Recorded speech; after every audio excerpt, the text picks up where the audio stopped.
Welcome to the Fantasy Champions Fantasy Football Podcast. Here's your host, Morgan Colby and Rick Lemon.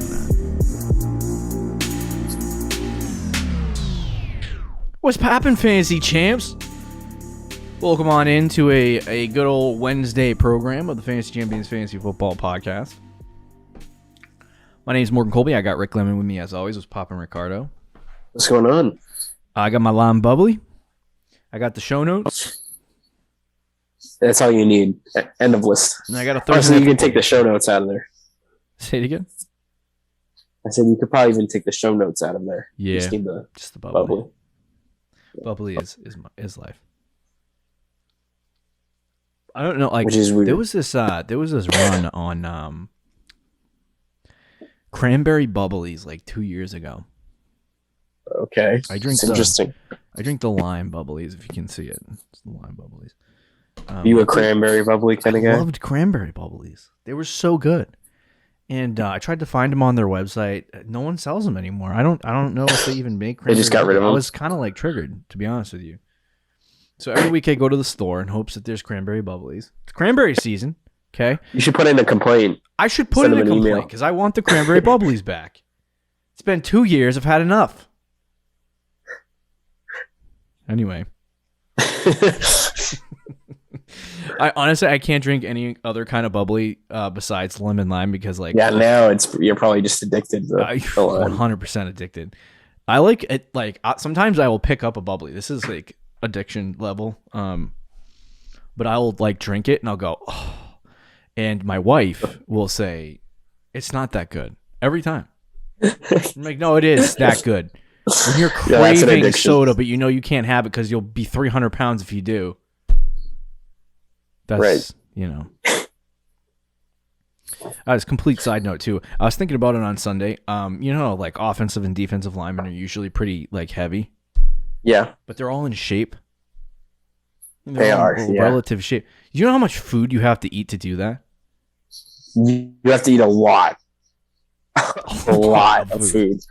A lot of bad 10 food. pounds of chicken and steak and just to do rice. Your job effectively. Yeah.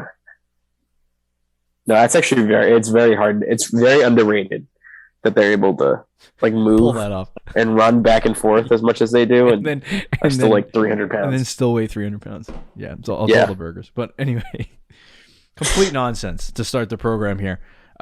Today we got Thursday night preview for fantasy football for Week 10. So we're going to give you a rundown of the Miami Dolphins, Baltimore Ravens matchup and tell you who to start, who to sit, who's on the rise, who's on the fall, which team sucks, which team doesn't, all the things. But we'll run it down for you. Before we jump into that, check our website, fantasychampions.com. Follow us on Twitter, Instagram, Facebook, TikTok, any platforms, really. Just type our name in and follow us. Excuse me. If you are watching on YouTube, subscribe, click the bell for notices, and then comment down below questions about the Thursday night football game. And then if you are listening on any podcast platform, please leave a review and share this podcast with your friends. Do you have anything to add, Rick? No, I think we can get this thing going. Okay, let's pop it. I don't know why I'm out of breath. It's my old man. It's the bubbly. It's the bubbly. When I found bubblies, it was just all over. Almost ran out this week. That would have been horrible. That would have been really sad. Anyway. Yeah. So like I said, we have the Thursday night football preview, fantasy football preview. And we're going to talk about the Dolphins and the Raiders. Dolphins are the home team. Raiders are the road team. We'll start with the Miami Dolphins. The Dolphins are kind of in an interesting predicament with their receiving core. Lots of injuries, but there might be some startable guys against Baltimore, and we'll go through them. So let's start with the quarterback position. Right now, Rick has said, he's kindly informed me that Tua may play this week. Yeah, it's not likely, though, I don't think. I would say it's not, and they're just playing games. But according to a report, as of this afternoon, which the report was on Monday, it said Tua Tagovailoa had yet to throw during Monday's practice session, leading a reporter, Barry Jackson, to say that his status is uncertain for Thursday night's game against the Baltimore Ravens. If he hasn't thrown on Monday, Wednesday's a travel day. Yep. The day I would watch for Tua is Tuesday. I know you're listening to us on Wednesday, but we have it pre-recorded. So if he practices on Tuesday, he might play, but I don't think so. Yeah. Let's assume he does, and let's assume he doesn't. Okay. If he plays, he's not a bad streaming option, right? Oh no, I don't think he's bad at all. I think he's had some really good games this year, and so far this year, Baltimore has been kind of in the middle, against quarterbacks. And so, and there's been some games where Tua has been okay. So it's kind of like edging on, like, he could have a really, really good day, or he could just not perform well. Right. So I could go either way, but if you need to start, I mean, it's a decent stream because there's not a lot of streaming options. If you listen to our Thursday show, there's not a lot of streaming options on the week. There's pretty much nothing. Yeah. It's pretty much dead. Would you stream him this week? But yeah, I would if he plays. What if he doesn't? Then you're definitely not streaming Brissett. That's all. Yeah. Brissett, I believe, had one 20-point game so far this year in the games that he had to start. Is that correct? Yeah, one. I don't even know if that's true because, it was a 20-point game. In the 5-point touchdown league. He had a 20 and an 18-point game. I don't trust it. Like, I don't think, like, if you want a safe play, you're going to get 15 points, Brissett's the way to go. Yeah, if you want 13 points. If you want to lose your fantasy matchup from your quarterback. Yeah. Right. I wouldn't start Brissett either. Yeah. I'm going to lean on the no on Brissett. So just to give you an update about the wide receiver core for Miami, what started the season as Jalen Waddle being the number 3 quarterback wide receiver on the team has elevated him now to wide receiver 1 because Will Fuller's on the IR, and I believe he's not going to play this week. And Devontae Parker is also just a couple days ago placed on IR as well. So that leaves guys like Mac Hollins, and Isaiah Ford as the second and third wide receivers who, in a matchup against Baltimore where you're not sure if Tua is going to play, I would 100% stay away from those guys. I don't know if you agree. Yeah. So, we'll get those guys out of the way now. Yeah. But Jalen Waddle is left at the top of the receiving chart, who's had a pretty decent target share for the most part on the season, similar to like Devonta Smith, where he's getting, I think, 7, 8, 10 targets, depending on the week. Yeah, if not more. But the big thing is Jalen Waddle, Devonta Smith, some of these guys are rookies, and they're going to have some really good games, and they're going to have some really not so great games. This game against Baltimore, I don't anticipate being a really great game. I think his ceiling is like 12 points, and that's stretching it. Yeah, I mean, my only thing with Waddle is, like, I feel like he's going to get, like, 10 targets again, guaranteed, right? Mm-hmm. So if he can just get a touchdown, he's going to have a really good week fantasy-wise. Yeah, you're probably right. But, yeah, it's still gross because especially for Brissett starting, like, he could very easily get what he did against Buffalo, which was 11 targets but 4 catches for 29 yards. Yeah. Yep.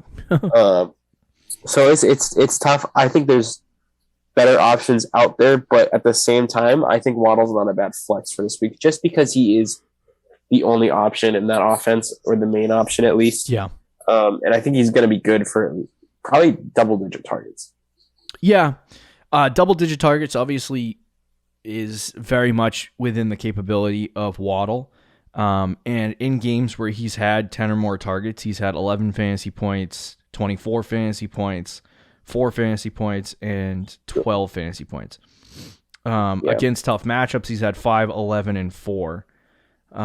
So I look at it and I kind of think of Waddle as like it's just going to be a boom or bust kind of play. Like Rick said, if he scores a touchdown, he has a really great week. If he doesn't, he might still put up okay numbers with like 8 to 10 fantasy points, but it's more than likely it'll be a bust game if he doesn't score a touchdown. But Waddle's one of those players who's just really fast, and if he gets open in space, it's a game. You know what I mean? He'll score. He'll score in the game. So, do you have any like differences of opinion? Like Tua starts, do you like Waddle more or less? I do. I would like Waddle a little bit more, but it doesn't change it too much, to be honest. But it'd be slightly improved with Tua. Okay, yeah. So final verdict: start Jalen Waddle or nah? I'm gonna say yeah. Okay, I'm gonna say be cautious. Yeah, definitely be cautious, but yeah. Okay. Let's go to the running back position, and Rick has had his fair share of hardships with Myles Gaskin. Most up and down player. Now, Salvon Ahmed is not even close to being anywhere near your starting lineup or on your roster, so I wouldn't do anything with him. But Myles Gaskin has been. Gaskin. Would you feel like that makes you think that he's fast? Myles Gaskin. I guess, yeah. Or should it be Myles Trash Can? Yeah. Some weeks it's Myles Gaskin, and some weeks it's Myles Trash. I mean, hey, he's a top 20 running back in PPR.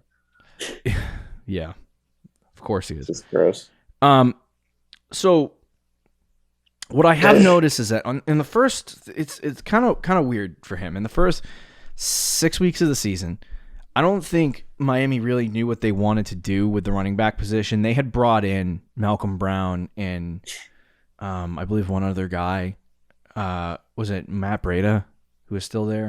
No, I think it was the guy you just mentioned earlier. What's his name? Ahmed, whatever. Salvon Ahmed. So I think they were trying to figure out how to run with multiple running backs and take that approach. And I think the realization is that that's not a smart approach because, the rest of the running backs kind of suck. There's a reason why Malcolm Brown, when Todd Gurley was with the Rams, was like the fourth running back on the roster. But anyway, in the first 6 weeks of the season, he had a 54, 61, 52, 23, 69, and 36% snap percentage. He had only 2 games where he reached over 60% snap percentage and 4 games out of that stretch where he reached over 50. He had 2 games where he was below, and I believe one of them he got injured in, but he was below where he should be on his snap totals.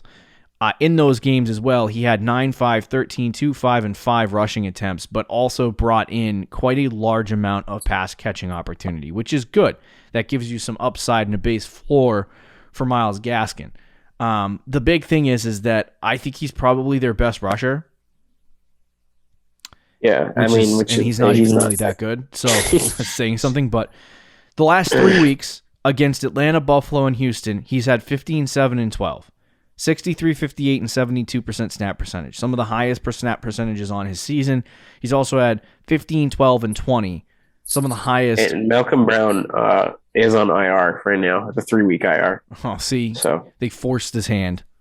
Right. So Gaskin That's why he had 20 carries. Gaskin has been getting a majority of the opportunity. Now, the last 2 weeks, 1.7 yards per carry against Houston is very He had bad. 26 touches and 12 fantasy points. It's disgusting. You can reverse that, and that's how many fantasy points you got out of Nick Chubb this week. You've reversed those totals. Yeah, that's fantasy that's points on crazy. 12 touch. But there's a lot to be wondered about Myles Gaskin because I feel like there's a week where, like against Tampa, he had 26 fantasy points. I know. I don't know what that was. And against these easier matchups, he hasn't been bad. You look at, you go on Sleepers, click on his name. Against the green matchups, he's had 10, 8, 15, 12. Those are respectable numbers against easy matchups. So I would say Gaskin is a good flex option for this week against Baltimore. Baltimore has been giving up some, fantasy points to the running back position. But to make a long story short, I like Myles Gaskin this week a little bit. I'm glad somebody does. It's risky. I mean... but I'll take it. I guess. I mean, I'm probably going to be starting him in my flex unless I trade him away. You're like, don't start him, but I'm starting him. Yeah. I mean, I know I say this a lot, but like, if you have a more consistent option, play him because there's a chance that Gaskin gets 15, but there's just an equal chance that he gets 2. So it's like you really don't know what you're going to get from him. With Malcolm Brown on IR, though, I think it's fine to take the risk, but he is just so inconsistent. I agree. It's, either Miles Gas can or Miles Trash can. Right. No in between. Could go either way. Mike Gesicki has been really good. I think he should be in your starting lineup. He's kind of been not a surprise this year because he was decent. He's in the tight end 3. That's actually. Yeah, that's actually pretty good. But he has been getting a pretty high target share. Week 1, he did absolutely nothing. Week 2, he was kind of trash too. But after that, he's had 12, 6, 7, 9, 8, 4, and 8 targets, and 13, 14, 6, 15, 18, 8, and 7. He also, this week against Houston, didn't have a great game, but he had a one-handed catch. Did you see that? I did not, actually. It was a one-handed catch across the middle, too. Like, whoa. That's nice. Yeah, so Gesicki's pretty good. I think there's going to be, he's kind of like Hawkinson at this point where, there are going to be weeks where he's going to be good, and then there are going to be weeks where maybe he only puts up 6 or 7 fantasy points, but you know what your base floor is. So if you have a Gesicki, obviously he has to start in this game against Baltimore. I really can't predict what he's going to do because there's been some matchups, good easy matchups for him where he's only scored 6 or 7 points, and then there's been some tough matchups where he scored a lot. So I don't know what to tell you. All I know is it's a good matchup, so start him. Yeah, no, I would start this. He's at this point he's a 2-week starter, I think. Mm-hmm. I agree. Let's move to the Ravens. What say you, Boss Rooney? Yeah, let's do it. The quarterback position for the Baltimore Ravens obviously is Lamar Jackson. I believe he's ranked on Fantasy Pros rest of season. I want to pull that up. Rest of season number 3, 2. Oh, wow. Lamar Jackson. He's been good. Rest of season. Oh, wow. That's crazy. It's Josh Allen 2, Tom Brady 3, Kyler Murray 4, Dak 5, Matt Stafford 6, Patrick Mahomes 7. Woo! Wow, that's kind of crazy. It is kind of crazy, to be honest with you. Strike now while the iron's hot on Patrick Mahomes. Yeah. No, not going to lie. You probably maybe a trade target, seriously. Perhaps? Yeah. Oh, that's what I'm saying. Sneak peek of the Friday show or Saturday show at this point because that's when it usually comes out now. So yeah, Lamar Jackson has had some ups and downs games. I believe I'm in the 5-point touchdown league. So if I'm saying numbers and you're like, well, that's not matching up with me, whatever. But he's had some good games. He's coming off a game where he had like 32 against freaking Minnesota. So, and against 120 rushing yards. He's so good. 3 passing touchdowns. That's the only reason to start Lamar Jackson at this point. It's crazy that Lamar is only 24 years old too. He's only a year older than Mac Jones. And he's had 3 years of experience in the NFL. Yeah. Wow. But the interesting thing about Lamar this season is that you look at seasons prior, like 2020, for example. He had 7 rushing touchdowns. So far this year, Lamar has 2 halfway through the season. And he's still getting... That's crazy. Basically an average of, I think, what is this, 25 points per game? So if he starts adding the rushing touchdowns, I mean, all bets are off. This guy really, there's a reason why he's ranked QB1. And I feel like this is against Miami. It's a ridiculously good start. Oh yeah, no, he's again you start him every week. He's Lamar. Yeah. You don't want to not start the kid. So anyway, yeah. Hollywood also has now become somewhat of a start every single week now. He is, and a favorite target of. I smashed on this one. You told me to back off Marquise a little bit. I did. But he has been really, really good this year. He's been getting a lot of targets. So far, fantasy point totals on the season: 16, 26, 17, 29, 5, 16, 16. He has some bust games, but at this point, he's putting up numbers. He's the wide receiver 6 on the season, and he's putting up numbers. And has a decent schedule down the stretch, but he's putting up numbers that are wide receiver 1 numbers almost weekly. And so that needs to be in your lineup. Yeah. At this point, Hollywood Brown is a start every week for sure. Okay. I mean, there's not much to say. He's good for like flying through this. I know. Well, we spent some time on the Dolphins, but that's okay. But yeah, no, I mean, he's for sure. So many bad players. He's a wide receiver 6, man. He's good. He's legit. Rashad Bateman now. We can start getting into some guys because the running back position, I feel like we're going to spend 3 hours on. Don't start Sammy Watkins. Yeah, we can ignore Sammy Watkins. If I could spell Rashad Bateman's name right, I could pull up his numbers.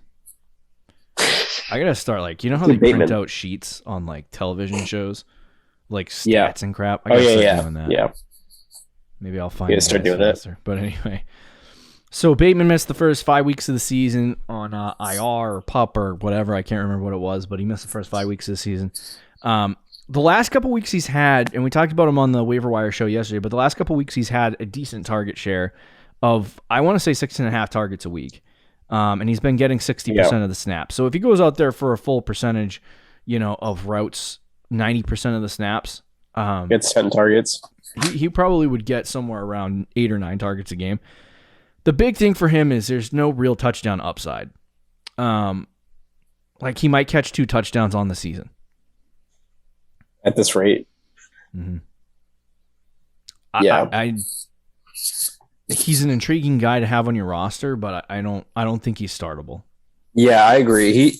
He's definitely someone who should be owned, and that's why I like to talk about him on the waiver wire show. Mm-hmm. But if we're talking about just starting on a week-to-week basis, mm-hmm. and especially on a Thursday night game, although you never know. Thursday night games are kind of the weird ones where a Rashad Bateman would score his first career NFL touchdown. But yeah, I wouldn't be starting him week to week. Marquise Brown gets 1 catch and Bateman gets like 35. I know. 38 fantasy points. Yeah, it's ridiculous. Yeah, I wouldn't be starting him right now until he proves that he can do more fantasy point wise. But I like what I've seen from him, and I like the target share. But he's just got to start putting up numbers now. I agree. Hopefully those numbers come. He's putting up yardage. That's good. Yeah. But either way, let's move to the running back position. So I don't know about Latavius Murray at this point. I haven't heard much about where he's at. He missed Sunday's game and he's been hurt. And he, if he's good to go, I feel like he's a decent play. The interesting thing is he's only been getting like 30% snap percentage. Yeah. So around 35 to 40. So, he has not been like... He's also splitting between like 4 players. Yeah, exactly. Like if you looked at it, he only was getting 9 carries, but every other running back was getting like 4. Mm-hmm. So he wasn't a split, but he was getting the most. So he did miss week 9, obviously, because of the ankle injury. And it set Devonta Freeman up well. I don't have any information right now as to where Tavious Murray is at for Thursday. My guess is that with this ankle injury, they're going to hold him out for Thursday's game and then just let him recover for the next 10 days. That would be my guess for 10 days. 10 days. So with that assumption in mind, would you play him on Thursday night if he's active? Yeah, I actually would. Okay. It's not an awful matchup against the Dolphins. And with Latavius Murray out of the picture, and it's just Devonta Freeman, Le'Veon Bell, and Tyson Williams. Devonta Freeman was the workhorse. I mean, he had 15 touches, which in the Ravens offense, if you get 15 touches at the running back position, you should be doing okay. They like to run the ball out on the goal line as well. Right. So we could see a touchdown. Last 3 weeks, he had 11, 11, and 15. And those last 2 weeks, I think Latavius Murray was out for week 7 as well. And he had a 40% snap percentage, and then this week he had 58. Mm-hmm. If he gets another 58, 60% snap percentage with 15, 16 touches, he's going to have a really good week. And he's a really solid flex or even a low in RB2. Yeah, I would agree for that. I would agree with that. The only thing I would say is If he does play, I feel like he'll be limited. Devonta Freeman or Latavius Murray. Even if he's limited, though, doesn't that still kind of hurt because they're going to use all 4 running backs still? No, you're right. That's fair. So then the other guy is, if Latavius Murray is out, Tyson Williams has basically been non-existent, and Le'Veon Bell has come in, occasionally to spell Devonta Freeman. But Freeman's kind of been the guy there, and he hasn't gotten a hell of a lot of snap percentage. Did you just talk about Freeman? I did. And it's 58% snap percentage. Yeah. So he has been the guy for the most part for Baltimore. Yeah. And I would 100% start him against Miami if Lat Murray does not play. The last 3 weeks he's had 11, 11, and 15. So there's been some good production there for Devonta Freeman. Yeah. But I think go ahead. He's worth a start though. Yeah. So I would you be okay with sliding him in your lineup with Latavius Murray in the lineup too? You mean start both of them or start Freeman if Latavius don't start both of them. That would be horrible for your fantasy team. You'd be in a very bad position. I would. If Latavius Murray plays, would you want to start Freeman? Probably not. Okay, me too. Yeah, I'm with you on that one. And then the final guy that we're going to talk about is Mark Andrews, who is obviously a start. Yeah. I think he's a top 3 tight end right now. Not a fancy point. He's tight end 2. Oh, boy. It was really on 1 week. 36 points. 30, yeah. He's actually had one of the highest snap percentage totals of his career.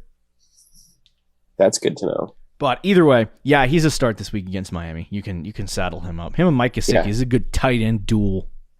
A nice tight end duel on Thursday Night Football. Kill me. Oh yeah, there you go. This is going to be a complete rout by Baltimore, by the way. Yeah, I think so too. So there you go. There are all of our encompassed opinions. Rick is just dying. I think he needs to go take a nap.